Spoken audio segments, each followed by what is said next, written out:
Hello everyone. In this video, I'm going to show you how to get your AT&T Transfer PIN, also called the Port Out PIN, quickly in 2026.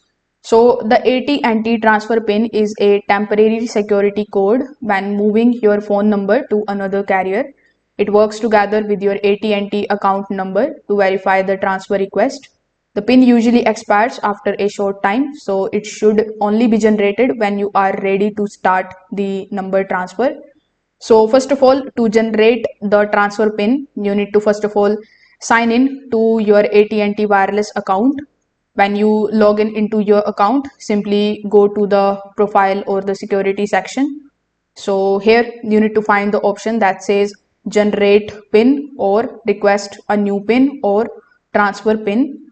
So select the option to create or request a new transfer PIN. AT&T will verify your identity, which may include sending a confirmation code to your phone or email. After verification, the system is going to generate your temporary transfer PIN. Make sure that you save or write it down because you will need it during the port out process.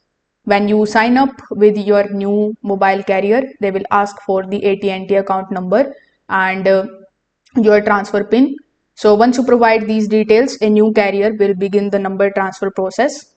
After the request is submitted, the number transfer usually takes a few minutes to the several hours.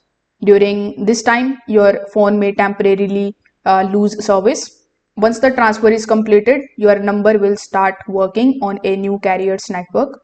So here is how you can get your AT&T transfer PIN or port out PIN quickly in 2026. If this video helped you out, make sure that you like this video and subscribe to the channel. Thanks for watching.